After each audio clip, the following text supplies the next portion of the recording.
Alrighty, so we're pulling out of the driveway here, Buell Heights Manor. I suppose you want another story about Reg Abbey. Do you know one about Reg? Oh yes. Okay. He once went down to Wollongong with quite a big truck, and they were selling a whole yard of cannons, very old cannons. Now, I don't know what sort of cannons they were, but I'd only heard of them as being cannons. So he's down there and everybody's saying, what on earth do you want to buy cannons for? So they're miniature toy cannons? No, big giant cannons. Really? And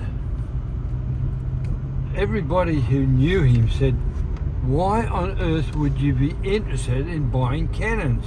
He said, oh, I'll get good money for them and scrap.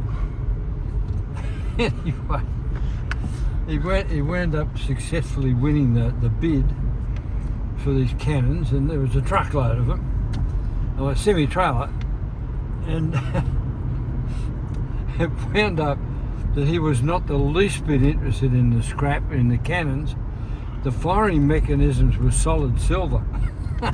And so what he did is got all the solid silver out of this stuff, left them on the truck, and took them around to a scrap metal deal and made a fortune out of the scrap metal as well.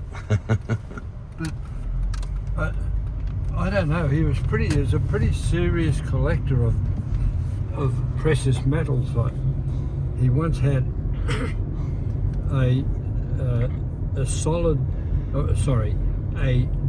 Bible, which was quite a large Bible, but it was from around about the 8th or 9th century,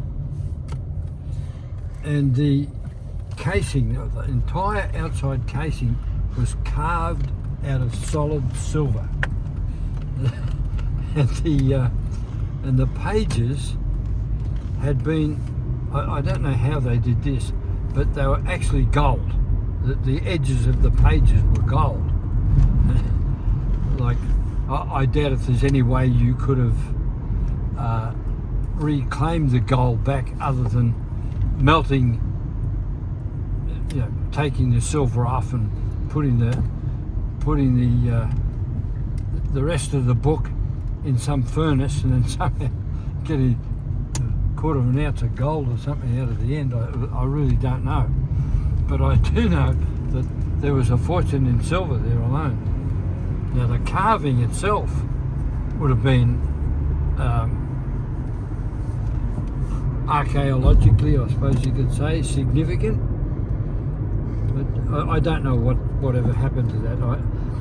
I know that when he finally declared himself bankrupt, he still had that Bible in his possession, and I know it had to be worth an awful lot of money, but I can only guess how much. Over and out. What's your guess? What's my guess? Or maybe 50,000. Far out.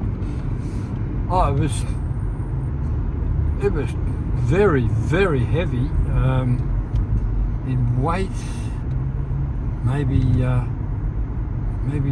4 kilos, 5 kilos. But we're talking about solid silver. Probably felt like a heavy book to you, because once you read it, it was full of all the things that you do in your life, and right. Pointed out the deep sin. And all of my sins.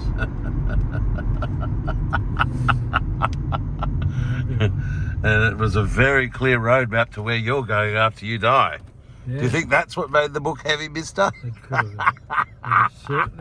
It certainly was not light reading.